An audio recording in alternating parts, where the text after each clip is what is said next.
అందరికీ నమస్కారం. ఇవాళ మనతో పాటు ప్రముఖ ఆధ్యాత్మికవేత్త ఆస్ట్రోన్యూమరాలజిస్ట్ శ్రీమతి జయప్రద గారు మనతో ఉన్నారు. మేడంతో మాట్లాడదాం. మేడం నమస్తే. మేడం నమస్తే అమ్మా. శ్రీమాత్రి నమః. 2025 నూతన ఆంగ్ల సంవత్సరం, కొత్త సంవత్సరం వస్తుందంటే అందరికీ మాకు ఎలా ఉంటుందో తెలుసుకోవాలనే ఒక కోరిక అయితే ఉంటుంది. మరి 2025 వర్ష ఫలాలు ద్వాదశ రాశుల వారికి ఎలా ఉండబోతున్నాయి మేడం? తప్పకుండా. ముందు మీకు చూస్తున్న ప్రేక్షకులందరికీ నూతన సంవత్సర శుభాకాంక్షలు. సో అందరికీ బాగుండాలి, బాగుంటుంది అనుకుంటూ ముందుకు వెళ్ళాలి తప్ప మనం ఎలా ఉంటుంది అంటే ఇందులో ఏది ఉన్నదో అదే చెప్పాలి, ఉన్నదే చెప్పాలి తప్ప లేనిది చెప్పలేం. No sugar coating, nothing. అంతే, ఉండకూడదు. ఎందుకంటే అది తెలిస్తే కదా. ఇప్పుడు మన జ్యోతిష్యం అనేది ఏంటి, ఒక వెలుగు. అంటే ఏంటి, మనం వెళ్ళే గమ్యంలో ఏమేమి ఉన్నాయి అనేది చెప్తూ జాగ్రత్తగా వెళ్ళాలంటే, ఒక హైవే మీద మనం డ్రైవ్ చేస్తూ ఉంటే కార్ని, సో అక్కడ మలుపు వస్తుంది, జాగ్రత్తగా ఉండండి, ఇక్కడ హారన్ ఇవ్వండి అని చెప్తూ ఆ సిగ్నల్స్ మనకు పెడుతుంటారు వాళ్ళు. సో అది ఎందుకు అంటే డ్రైవ్ చేసే వాళ్ళు సేఫ్గా రీచ్ అవ్వడానికి, ఆ గమ్యం వెళ్ళడానికి మనకు పెట్టే హెడ్లైన్స్ లాగా వాళ్ళు హెడ్స్ మనకు పెడుతుంటారు.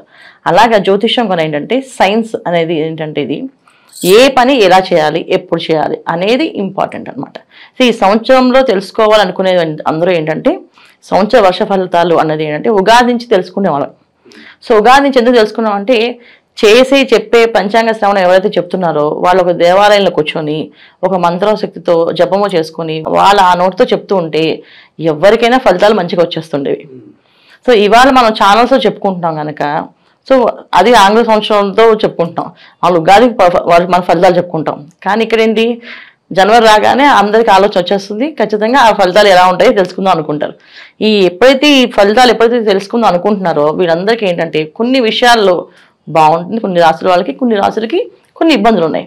అయితే ఈ ఇబ్బందులు ఉన్న వాళ్ళు జాగ్రత్త పడ్డము, పరిహారం చేసుకోవడం, బాగున్న వాళ్ళు బాగుంది కానీ దూసుకుని వెళ్లకుండా జాగ్రత్తగా వెళ్ళడం, ఇవి చేసుకుంటూ వెళ్తే అన్ని అనుకూలంగా ఉంటుంది. అయితే ఏ రాశుల వాళ్ళకి బాగుంది, ఏ రాశుల వాళ్ళు బాగాలేదని మనం చెప్పుకుందాం.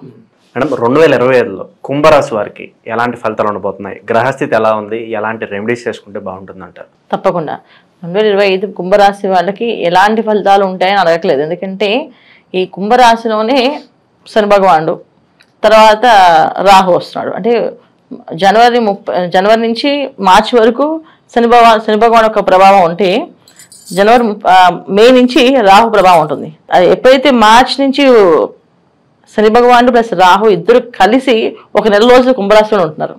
అంటే శని రాహుల కలయిక వల్ల కొన్ని ఫలితాలు వీళ్ళకి మంచి ఫలితాలు వచ్చే అవకాశం ఉంది. ఎందుకంటే ఇక్కడ రెండు పాపగ్రహాలు బలంగా కలవడం వల్ల అనుకోకుండా మనలో ఒక శక్తి వస్తుంది, సాధించాలి పట్టుదల, ఆ ధైర్యం ఆటోమేటిక్గా. అంటే పిరికి వాళ్ళు కూడా ధైర్యవంతులుగా మాట్లాడడం కానీ ఏదైనా సాధించాలని కానీ ఇవన్నీ ఎప్పుడు వస్తాయంటే ఒక నెల రోజులు బ్రహ్మాండంగా వీళ్ళకి బలం వస్తుంది. ఎంత బలం వస్తుందంటే ఇంకా ఏ పని చేయగలం, ఏదైనా సాధించగలం అనేది ఖచ్చితంగా కనిపిస్తుంది.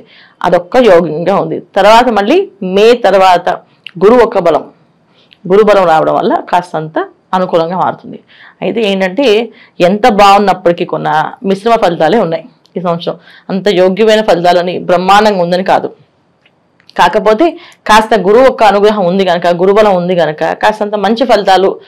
ఎప్పుడు కూడా పాపగ్రహాలు అయితే పాప ఫలితాలు ఇస్తే, శుభగ్రహాలు శుభ ఫలితాలు ఇస్తాయని చెప్పి, సో పంచమ స్థానంలో గురువు రావడం వల్ల వీళ్ళకి కాస్తంత అనుకూలంగా సంతాన విషయం కానీ, సౌభాగ్య విషయంలో కానీ, అంటే వివాహ ప్రయత్నాలు చేసే వాళ్ళకి వివాహ విషయంలో కానీ, ఉద్యోగ ప్రయత్నాలు చేసే వాళ్ళకి కానీ, తర్వాత చాలామంది ఇంట్లో వాళ్ళకి చెప్పి పెళ్లి చేసుకోవాలనుకునే ప్రేమ వివాహాలు ఏవైతే ఉన్నాయో అవన్నీ కొన అనుకూలంగా జరిగే అవకాశం వీళ్ళకి కనిపిస్తుంది.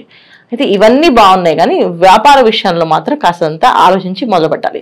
కొత్త వ్యాపారం ప్రారంభం చేయడానికైనా, కొత్త వ్యాపారాలు చేయాలనుకునే వాళ్ళు కూడా కాస్త ఆలోచించి చేయాలి. మిగతా విషయాల్లో అంత అనుకూలంగా కనిపించట్లేదు. ఎందుకంటే వ్యాపారం నడుస్తున్న వాళ్ళకన్నా కాస్తంత ఇబ్బందులని. పంచమ స్థానంలో గురువు మంచి ఫలితాలు ఇచ్చినప్పటికీ ఎలాంటి మంచి ఫలితాలు అంటే జరుగుతూ ఉంటుంది అంతే. అంతగా బాగాలేదని చెప్పడానికి లేదు, అలాంటి బాగుందని చెప్పడానికి లేదు, నడుస్తూ ఉంటుంది. ఆ టైంకి ఏవో డబ్బులు వస్తూ ఉంటాయి. సో కుంభరాశి వాళ్ళు చేసుకోవాల్సిన మెయిన్ ఏంటంటే ఖచ్చితంగా బాగుండాలి అనుకుంటే వీళ్ళు ఈ సంవత్సరం అంతా కొంచెం కష్టమే, చాలా కష్టమే, కానీ కొంచెం కష్టపడితే అవుతుంది. అవసరం చోటు తప్ప అబద్ధం ఆడుకొని ఉండాలి.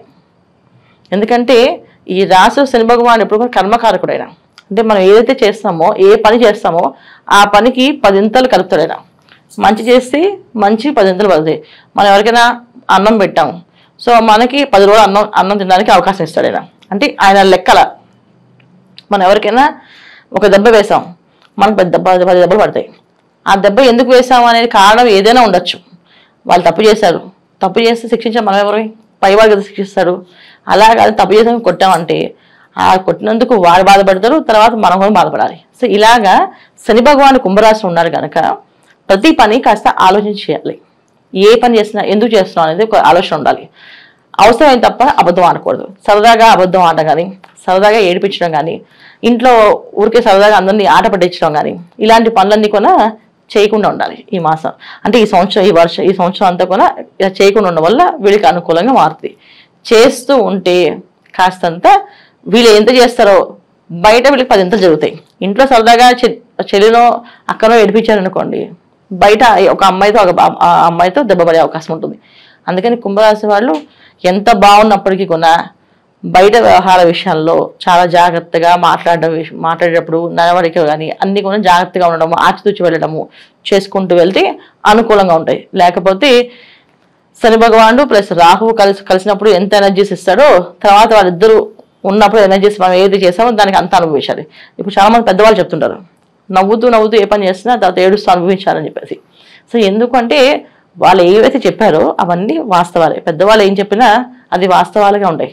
సో మనం ఏ పని చేస్తున్నామో అనేది కూడా ఆలోచించి చేస్తే అనుకూలంగా జరుగుతాయి.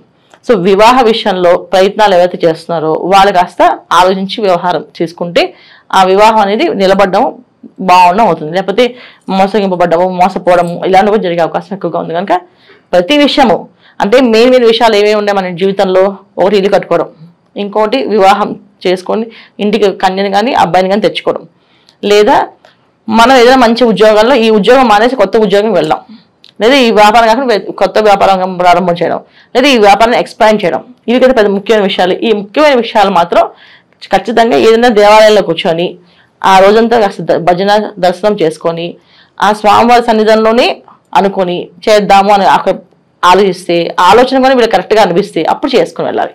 ఇలా వీళ్ళు ప్రతి పని భగవంతుడితో ముడిపడి అంటే భగవంతుడితో కలుపుకొని, సో మాతో పాటు దేవుడు కూడా ఉన్నాడు, సో దేవుడు అనుగ్రహం కూడా ఉండాలి మాకు, దేవుడు ఏం చెప్తే చేస్తాం అని అనుకుంటూ వెళ్తే ముందుకి ఖచ్చితంగా మంచి ఫలితాలు వస్తాయి. లేకపోతే కాస్త ఇబ్బంది పడే ఫలితాలు ఉన్నాయి.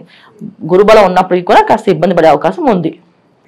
మనం సంవత్సరం అంతా చేసుకోవడానికి వీలుగా కుంభరాశి వారికి ఏదన్నా రెమెడీస్ ఉంటే తెలియజేయండి. తప్పకుండా. అంటే వీళ్ళకి ఎప్పుడు మనం ఈ సంవత్సరం అంతా చేసుకోవాల్సిన ఏవైతే ఉన్నాయంటే భగవంతుతో ముడిపడి ఉండాలంటే ప్రతినిత్యము చక్కగా సుబ్రహ్మణ్య స్వామి ఆరాధన, గణపతి ఆరాధన, ఆంజనేయ స్వామి ఆరాధన, నచ్చిన దేవుణ్ణి ఆరాధన చేయడం. అంటే రెగ్యులర్గా ఒక హ్యాబిట్ అలవాటు లేదంటే అలవాటు చేసుకోవాలి. మంగళవారం పూట ఆంజనేయ స్వామి గుడికి వెళ్ళడము, శనివారం పూట వెంకటేశ్వర గుడికి వెళ్ళడము, అండ్ సోమవారం పూట శివాలయానికి వెళ్ళడము, ఇలాగ ఏదో ఒక క్షేత్రానికి ఏదో ఒక గుడికి ఇలా వాళ్ళు నచ్చిన దేవుడు మనసుకు నచ్చిన వాళ్ళని వెళ్ళడము.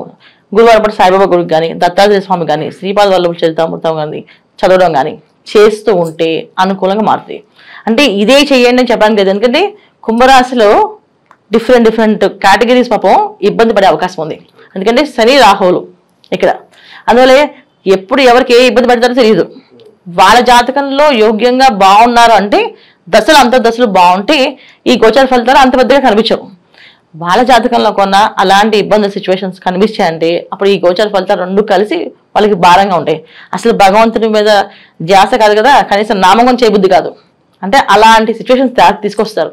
అందుకని చేసుకుంటూ వెళ్ళడానికి ప్రయత్నం చేస్తూ ఉంటే అనుకూలంగా జరుగుతుంది. ఇది వీళ్ళు చేసుకోవాల్సిన పరిహారం. 2025 ఓవరాల్గా కుంభరాశి వారికి ఎలాంటి ఫలితాలు ఉంటాయి, అలాగే మీరు చేసుకోవాల్సిన రెమెడీస్ తెలియజేసినందుకు ధన్యవాదాలు మేడం. నమస్తే అమ్మా. శ్రీమాత్రే నమః.